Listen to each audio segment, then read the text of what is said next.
Okay, this is another one from Passport 2. The weird German law everybody is encouraged to break and does. Well, let's see what law we're talking about here. Please click like, share, and subscribe for Passport 2 as well as right down here for me. I would really appreciate that. I love doing these videos. I love learning about them. And let's see what we find out about the weird German law everybody's encouraged to break and does. We started like everybody else, taking one or two here and there, but then before we knew it, we amassed a rather large quantity.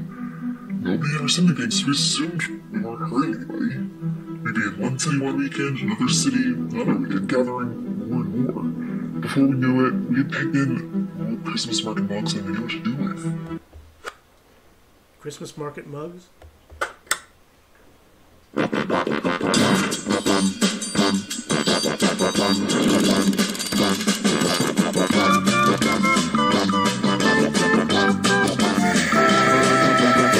A little decorated ceramic mug.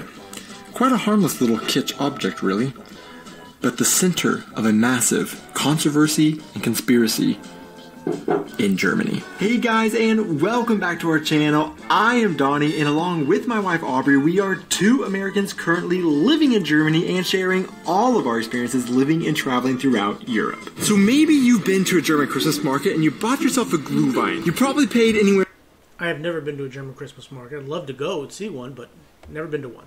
from like €2 to €3 for the drink, but then you also paid about a €1 to €2 deposit for the mug itself. But you take the mug and you don't get. I see what you're not really stealing it. You're paying, some money for to rent it and then give it back. You get that money back, but you take it with you anyway. I think I see where we're going. As you were sipping, you were drinking, you were looking at the mug, you were realizing how beautiful, how colorful it was, how unique it was to the market or city that you're at, and you started thinking you might want to take the mug as a souvenir for this magic moment. So go ahead and write in the comments right now. Do you take Christmas market mugs, or do you think it's wrong and you never would take one from a market and you always return it back to the vendor? And so whenever you're done with your Glühwein, you can either take your mug back and get your deposit back, or you can keep your mug as a souvenir. Now, there is a ton of debate online about whether or not you legally are allowed to take these cute little tassen as souvenirs, or if you are actually committing a crime that could be punishable with up to 3 years in prison if you do. And after we mentioned taking the mugs as souvenirs in our other videos, and you can either return the mug and get your deposit back, or take it as a souvenir. We received a ton of comments from you guys about how this is actually stealing and you should never take the Christmas market mug.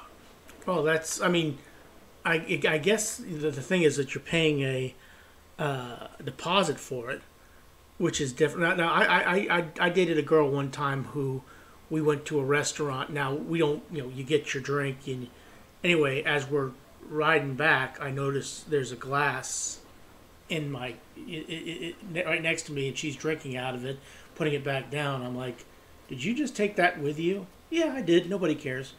Really? I didn't think about it. I think they actually do care, but she just stole a glass without, no deposit was made on this glass, by the way. So being the natural kind of curious person that I am, I have to ask the questions. Does taking Christmas market mugs really put you on the naughty list? Does the deposit for the mugs actually cover the cost of the mugs to the vendor? Or is taking Christmas market mugs actually just a legal and moral gray area? Okay, so we do have a pretty substantial collection of Christmas market mugs, and we've been going to Christmas markets for about 4 years and collecting our favorites all along that way. And every year we see tons of people leaving with their mugs from Christmas markets that we go to, and we'll go over to friends' homes and they'll serve drinks out of their favorite Christmas market mugs during the Christmas season, and we will hear tons of people gawking over their favorite unique designs that they find at the different markets they go to in a year. And one thing that you will notice about a lot of the mugs is that they have unique designs to the city or the market that they came from, and they often will also have the year that they were used printed on the mug. So with the combination of seemingly everybody taking them and the year printed on them giving the impression that they will only be used once, people often assume that it's perfectly acceptable for them to take them.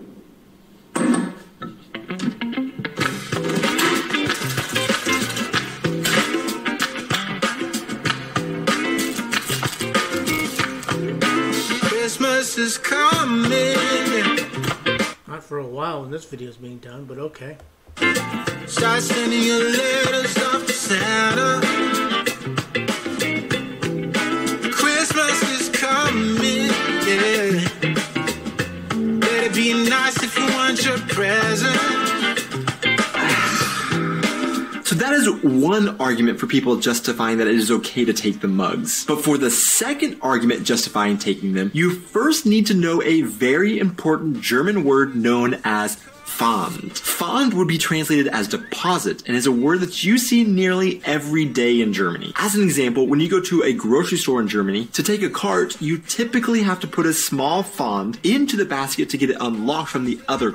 Again, that is something that I do know about Germany, which is different from the United States. In the United States, you do not have to put in a coin to take a cart, okay? But in Germany, you do. Carts. Usually, you have to use a 50 cent, €1, or a €2 coin in order to take it out. Once you return the basket and lock it up to the others, you will receive your Pfand or deposit back from the cart. Of course, if we want to get really nitty and gritty, this may not even really be considered a true Pfand, considering you can use a little plastic coin or keychain to receive the basket rather than money, and these along with the coins may actually just be considered a key to unlock the baskets rather than a true Pfand, but let's just keep it simple. Let's say that this is a true Pfand. Based on a very quick and surface level Google search, we can see a shopping cart could cost anywhere from, let's say, $100 to $250-ish per cart. So obviously by putting in a €1 coin to receive a cart, one cannot try and make the argument that this deposit paid for the cart and gives them ownership of the. Well, here's the question: is it's one thing to take a mug, a Christmas mug that looks beautiful that you can take home with you. You know, it's nothing to take a cart. Okay, why would I take a cart with me? What would I do with a cart? I mean, especially if I go grocery shopping with the cart, I don't need to take that. That's probably why they don't do it in the United States. Now, I do know of people that used to take carts and take them home with them and to take their groceries. That's what they did. They didn't have a car, so they kept it in the cart, and they lived right across the street. They would walk the cart, and then I think they'd walk it back. Okay, that's usually what would happen. There weren't a whole lot of people that would take the cart and keep it. But yeah, but the question is, why would you? Cart is different from a mug, clearly. The cart because of the massive difference in value in what was used to retrieve the cart. Now, like I mentioned earlier, you typically will pay an additional €1 to €2 as a deposit for your mug at a Christmas market, in addition to the price for the drink inside the mug. Therefore, the second argument for keeping the mug is that there is no way the mug costs more than the Pfand to produce, so you have covered the cost of the mug with the deposit, and you are now justified in taking the mug. When we lived in the US, I worked for an electronics manufacturing company where we mass produced hundreds of different electronic items that were sold around the world. As I was directly involved in working with our manufacturers, I learned generally how much it costs to manufacture products in mass quantities, and I therefore have a general idea of how much something like a little mug should cost to produce. Based on my own professional experience, I can pretty safely assume that the Pfand paid at most Christmas markets should in fact definitely cover the cost of the production of the mug fairly easily, but I wasn't 100% certain, so I wanted to find out. If you flip over almost any Christmas market mug, you will see one name over and over again, and that is Mohaba. Mohaba is the Christmas market mug maker for German Christmas markets. They are located in Germany between Aachen and Cologne, and I decided who better to reach out to ask about the cost of these mugs, the Pfand for them, and the manufacturing process for them than the Christmas market mug people. So I did.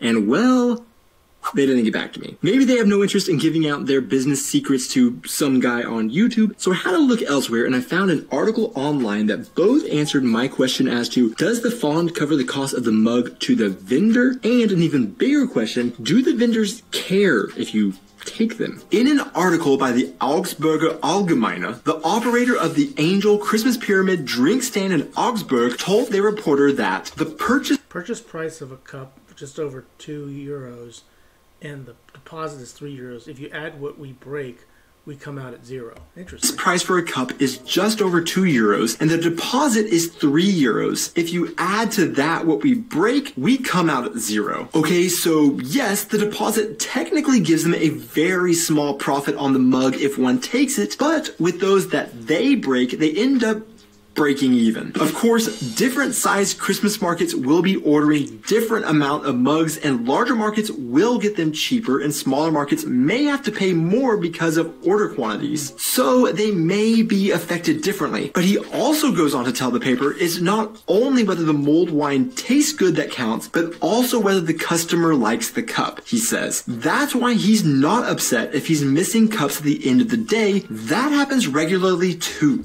So he's not the only one who obviously he's not the only one. A lot of people, you mentioned earlier in the video, but yeah, a lot of people go there, they pay the deposit, whatever it is, and take the mug. Drink vendor in Augsburg said it is very common that the mugs aren't returned, but just how common is it that they don't return? An article from the Kölner Stadt Anzeiger states simply pocketing the mulled wine cup is not unusual. It is already planned during production that many of them are simply taken away. Around 80% of the cups do not return to the stand, estimates Nina Kampe. But it makes you wonder who the people that do return these things. Maybe you have too many of them. You don't need all that many.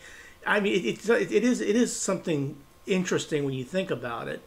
You know, if you go to a place and they give you a mug like that, because they don't do that in the United States. We don't get a lot of places. If you go places and get a mug that you can pay a deposit for and get back, it's just usually you get the cup and you just return it. That's just, or you leave it at the table, somebody else collect it. You don't take those with you. What my girlfriend did earlier, I said earlier in the video, was unusual compared to what actually happens in the United States.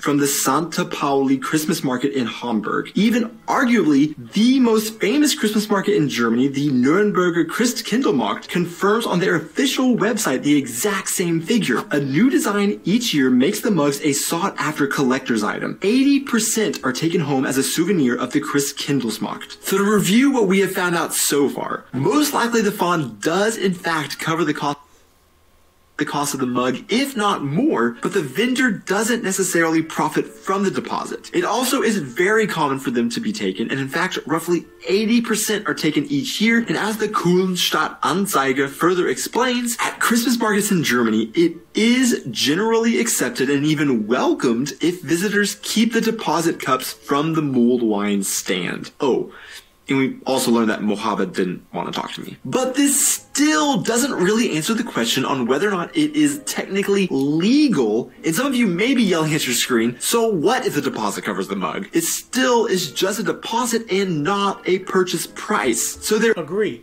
I mean, that's what it's. That's the big thing there is if you're essentially paying a deposit. You're not paying for the mug to take with you. If they should have something like, you know, if it's, for example, if it's whatever €2 or €3, whatever, you just pay an extra euro if you want to keep the mug. You know, here's a deposit. If you want to keep the mug, here's an extra euro to that. There is one thing I need to make very clear. I am not a lawyer, whether it be in the US or in Germany. So when it comes to the finer details of the law in either country, I am not the expert. But actually, the answer as to the basic question of is it legal to take the mugs is pretty clear cut for everybody to understand. Again, as a non-legal expert, what I found is that there really are two German laws that will dictate the legality of taking the Christmas market mugs. Section 242 of the Criminal Code and Section 246. Section 242 deals with theft and comes with punishment of up to 5 years in prison. However, whoever takes away another's movable property with the intention of unlawfully appropriating the property for himself or a third party shall be punished by imprisonment for not more than 5 years or a fine. The attempt is punishable. However, this section has some gray area in which this probably wouldn't be used to punish a mug thief because of the fact that the vendor physically gives the mug to the user, and because once a person walks away from a stand, it becomes difficult to distinguish that specific mug belonging to the stand from those given at other stands. Section 246 would supposedly be more likely to be used to prosecute because this section deals with Whoever unlawfully appropriates another's movable property for himself or for a third party shall be punished by imprisonment for not more than 3 years or by a fine, unless the act is punishable by a severe penalties under other provisions. If, in the cases referred to in paragraph 1, the thing is entrusted to the offender, the penalty shall be imprisonment for not more than 5 years or a fine. This attempt shall be punishable.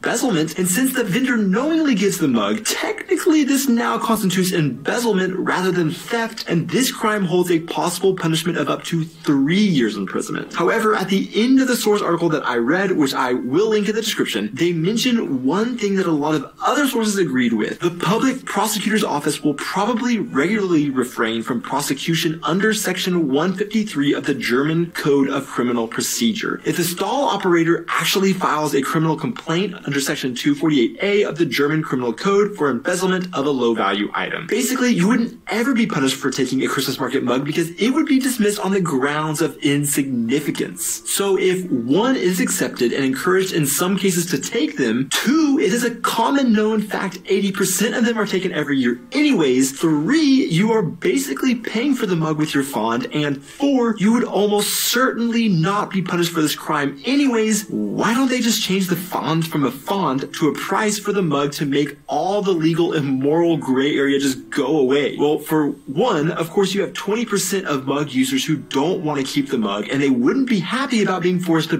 buy the mug. And 2, it actually helps with the cleanup of the market because the stall owners don't have to go out and grab the mugs themselves from where they were left after being... Yeah, I guess that is one way of looking at it, is you are killing 2 birds with 1 stone, basically, and yeah, 20% don't want it, and so they're giving it back. They walk it back. 80% take it. So yeah, I understand what you're saying. But if you did actually call it stealing, and 80% are taking it, there'd be a lot of people in prison for 3 or 5 years based on what the law says on taking these mugs. Drunk, as the font encourages people to return them or take them. So okay, let's just be blunt and straightforward with this issue. Is taking the Christmas market mugs illegal? Yes. And all experts agree with this judgment. Will you likely get in legal trouble for taking a mug? No. Is it expected they will be taken? Yes. Do you need to hide taking one? Probably not. Should you take one? Well, since I've just said it is illegal, I think that it might not be the right thing for me to outright tell you that you should, but what the proper action really probably should be is that everybody just take the mug back to the vendor and simply ask if they can keep it or if there's a price they can pay to actually purchase it. To wrap things up, I want to give you a German word of the day, and for this video that would be Besserwisser. The direct translation would be a better knower, or what we would call in English a know-it-all. Or used in a sentence, these Besserwissers are trying to convince me I committed a major crime by taking my Christmas market mug. To see who made it this far into the video, the random question of the week is Die Sendung mit der Maus or Benjamin Blümchen? Which is the superior children's show? Thanks so much for watching. Be sure to hit that. I haven't seen either one, so I have no idea which is the superior children's show. I'll let them make that decision. But hey, this was good. I did not know this was about a Christmas mug and taking a Christmas mug that essentially isn't yours. But technically speaking, you are putting a deposit and paying for it. But, again, there's a whole lot to go on here. But anyway, the weird German law everybody's encouraged to break and does, or 80% do. Please click like, share, and subscribe for a Passport 2, as well as clicking right down here, right down there. I would appreciate it. Have a good rest of your day. Thanks for watching.